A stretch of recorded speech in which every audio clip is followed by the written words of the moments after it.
Sponsor by Balaji electronics. कोई भी product आसान किस्तों पर उपलब्ध। LG, Samsung, Godrej, Carrier, Daikin, authorised dealer. ASMRO all model available. Oppo, Vivo, Samsung, Apple mobile भी उपलब्ध। Phone 9812214543, GT road near Federal Bank Panipat. 0% finance भी उपलब्ध। Subscribe to my channel Voice of Panipat and also press this bell icons. Never miss any new updates. Karnal Lok Sabha के तकरीबन सारे candidate final हो चुके हैं और आज नामांकन का आखिरी दिन था। कुछ देर पहले कुलदीप शर्मा और धर्मवीर पांडा ने अपना नॉमिनेशन फाइल किया है। मेरे साथ इनेलो के प्रत्याशी धर्मवीर पांडा जी हैं, उन्हीं से बातचीत करते हैं। पांडा जी, मजबूत चेहरे हैं आपके सामने, बीजेपी मजबूत है, कांग्रेस के भी मजबूत हैं, कितना मानते कैसे निकाल पाएंगे सीट? देखिए, मजबूत होता है वो जिसके साथ जनता होती है। तो जनता उनके किसी के साथ नहीं है, जनता इंडियन नेशनल लोकदल के साथ है और इंडियन नेशनल लोकदल के कैंडिडेट के साथ है। सीएम का खुद विधानसभा क्षेत्र है, यहाँ पर संजय भाटिया को खड़ा किया है। सीएम खुद प्रचार करने आ रहे हैं यहाँ पर। कितना मुकाबला मानते हैं धर्मवीर पांडा और संजय भाटिया के बीच? कितना टफ मुकाबला मानते हैं? ये बड़ा सीएम का हल्का होना बड़ा आसान है, ये हमारे लिए सुविधाजनक है, क्योंकि सीएम से नाराज़गी बहुत है लोगों की और बीजेपी की सरकार से नाराज़ बहुत है, तो इसलिए हमें बहुत इसकी सुविधा है। बीजेपी राष्ट्रवाद का मुद्दा लेकर चल रही है, सेना का मुद्दा लेकर चल रही है। आप क्या मुद्दे लेकर जनता के बीच में जा रहे हैं? देखिए, राष्ट्रवाद, सेना वो बहुत देश के लिए बहुत ज़रूरी है, लेकिन वो उनका खोखला नारा है। असल में वो राष्ट्रवादी नहीं है, असल में वो देश के रक्षक नहीं है। देश का रक्षक वो होता है किसान का बेटा है, सीमा पर जवान है, खेत में किसान है।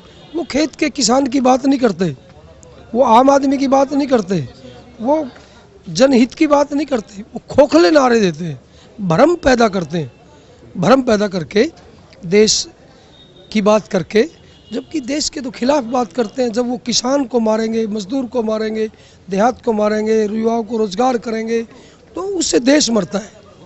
तो वो देश हित नहीं है, वो देश का नुकसान है। स्थानीय मुद्दों की बात की जाए तो जैसा कि पहले बात करेंगे, सीएम का खुद का विधानसभा क्षेत्र है। स्थानीय मुद्दे क्या रहेंगे आपके धर्मवीर? किन मुद्दों को लेकर जो हैं फील्ड में जा रहे हैं? देखिए, मोटे तौर से मैं आपको सबसे बड़ा मुद्दा जो है वो स्थानीय जनता का प्रतिनिधित्व करना है। अगर आप स्थानीय जनता का प्रतिनिधित्व सही करते हैं तो 90% तो समस्याओं का समाधान वही है, और इसी आधार पर हमारा चुनाव लड़ा जाना है। इसीलिए हम कॉन्फिडेंट हैं और ये जनता की जीत होगी, इस बात के हम कॉन्फिडेंट। जेजेपी और आपके गठबंधन ने भी अपना कैंडिडेट उतारे हैं, कुछ इनेलो का नुकसान होगा क्योंकि जेजेपी पहले इनेलो की ही थी? देखिए, इसमें इनेलो का कोई नुकसान नहीं है, क्योंकि जेजेपी का जिसके साथ गठबंधन है वो अरविंद केजरीवाल है। वो केजरीवाल है, वो पार्टी है जिसने हरियाणा के विरोध में बयान दिए हैं, जिसका स्टैंड हरियाणा के विरोध में है, जिसने पंजाब के अंदर जाकर के SYL के खिलाफ एजेंडा रखा है। जो हमेशा हरियाणा के विरुद्ध बोलता है, वो लोग हमारे बीच में आ जाएंगे तो लोग उनको दुत्कारेंगे, उनको मुंह नहीं लगाएंगे। जनता आज पढ़ी लिखी है, सियाणी है, हर व्यक्ति आज अखबार पढ़ता है, हर व्यक्ति आज हर बात पे बारीकी से नज़र रखता है, तो जनता को पता है कि हमारा विरोधी कौन है। अरविंद केजरीवाल जो है वो हरियाणा का सबसे बड़ा विरोधी है और सबसे बड़ा नुकसान करता है। जेजेपी अगर जो जेजेपी ना बनती तो इनेलो पार्टी अगर जो एक ही होती तो क्या मानते, ये सीट बड़ी आसानी से निकल जाती? अभी तो कुछ मेहनत करनी पड़ती। देखिए, पहले भी आसानी से निकलती, आज भी आसानी से निकलेगी। जेजेपी का जो ढिंढोरा पीटा जाता है, इस बात का दुष्प्रचार किया जाता है कि जेजेपी की वजह से इंडियन नेशनल लोकदल कमज़ोर हुई है। मेरा ऐसा मानना नहीं है, लोग ऐसा नहीं मानते, क्योंकि इंडियन नेशनल लोकदल तो एक राजनीति की नर्सरी है। उसमें पता नहीं कितने लोग राजनीति सीख के निकले, पता नहीं हरियाणा के 90% राजनीतिज्ञ वो इंडियन नेशनल लोकदल के नर्सरी से सीखे हैं। तो जेजेपी के कुछ नेता हैं जो वो भी इंडियन नेशनल लोकदल के कभी कार्यकर्ता थे, वो भी दूर हो गए, उससे कोई फर्क नहीं पड़ता। भारत हरियाणा की जनता का जो जन समर्थन है वो इंडियन नेशनल लोकदल में है। ताऊ देवीलाल की जो नीतियों पर चलने वाली जो पार्टी है उसमें वो हरियाणा की पैरोकार इंडियन नेशनल लोकदल की पार्टी है। आप फील्ड में जा रहे हैं, पब्लिक का क्या रुझान लग रहा है जी?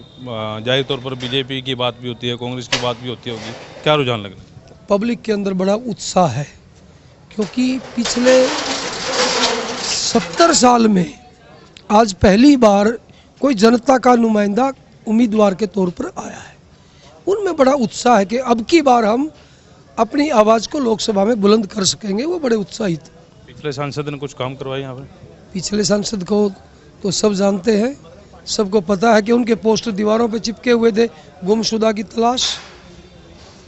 और उसके क्या, उससे पहले जो सांसद थे, कोई सोनीपत से, कोई झज्जर से, कोई दिल्ली से, कोई जालंधर से, आज तक जितने सांसद, ये दुर्भाग्य रहा करनाल लोकसभा का, इसके जितने नुमाइंदे चुन करके गए, जिन्होंने हमारी करनाल की वोटों को लूटा, ठग करके, और वो यहाँ के प्रतिनिधि बन करके चले गए, जिसकी वजह से करनाल लोकसभा की जनता उपेक्षित हुई और ठगी गई।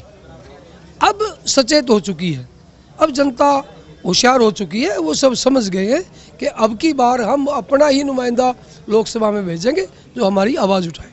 जनता आपको मौका देती है तो धर्मवीर का पहला काम क्या होगा यहाँ से सांसद बनने के बाद? देखिए, जनता अगर हमें मौका देती है तो सबसे पहले, मैं आपको पहले भी बता चुका कि जनता की आवाज़ को बुलंद करना, ये हमारा पहला मौका है। और जनता आज त्रस्त है, दुखी है, पीड़ित है, और जनता एक भी वर्ग, हर वर्ग बीजेपी की सरकार से दुखी है। बीजेपी को लोग इसलिए लेके आए थे क्योंकि कांग्रेस से बड़े दुखी थे। कांग्रेस का जो भ्रष्टाचार था और कांग्रेस की जो गलत नीतियां थी, उससे दुखी होकर बीजेपी की सरकार लेके आए थे। जब इनको बरता तो ये उससे भी वो शोषक निकले, इन्होंने उससे भी ज़्यादा शोषण किया। इन्होंने तो ब्रेन का भी शोषण किया, माइंड का बौद्धिक शोषण हम इसको कह सकते हैं। लेकिन वो तो कह रहे किसानों के खाते में 2,000 डलवा दिए, किसान बड़े खुश नजर आ रहे। किसान खुश नहीं है, किसान बहुत परेशान है। किसान समझता है कि भागते चोर की लंगोटी ही सही, क्योंकि एक किसान जिसका रेट 1600 रुपये था धान का, उसको पेमेंट हुई 1200 रुपये। अब एक किसान जिसकी कीमत उसको मिलनी चाहिए थी 50,000, उसको मिली 30,000, और 2,000 दे के लॉलीपॉप दे के भगा दिए। ऐसी कोई जनता कोई मूर्ख थोड़ा है, सबको पता है कि हमारे साथ ठगी हो रही है। कहीं फसल बीमा के नाम पर, कहीं जिन्नस के नाम पर, कहीं किसी के नाम पर, अनेक चीज़ें ऐसी कर दी जिसको जनता को लूटने का काम किया जा रहा है। जनता अब समझ चुकी है। टोल के मुद्दे पे भी कुछ करेंगे आप? देखिए, टोल बहुत बड़ा मुद्दा है और एक सीधा मुद्दा है। जो टोल है ये जनता के ऊपर एक सीधा कर है। जैसे पहले ज़माने में जजिया कर होता था, जब एक आदमी जब गाड़ी खरीदता है उस पर टैक्स देता है, डीजल पेट्रोल खरीदता है उस पर टैक्स देता है, उस पर रोड टैक्स आरटीए ऑफिस में अलग से देता है, उसके बाद सड़क पर चलने का टैक्स अलग दे, और जितने चक्कर लगाए उस पर टैक्स अलग दे। ये सरकार के द्वारा पूंजीपतियों की मिली भगत है, जो जनता को लूटने का एक परमिट दे दिया है जिसने। तो निश्चित रूप से हम इसकी आवाज़ उठाएंगे और यहाँ से ये जो टोल कंपनियों ने जो गुंडागर्दी कर रखी है हम उसको भगाएंगे। तो ये धर्मवीर पाठा जी आश्वस्त लग रहे हैं, ये भी जीत को लेकर। अभी फिलहाल 23 मई का इंतजार है, जनता का क्या रुख रहेगा। वॉइस ऑफ पानीपत के लिए कुलवंत सिंह।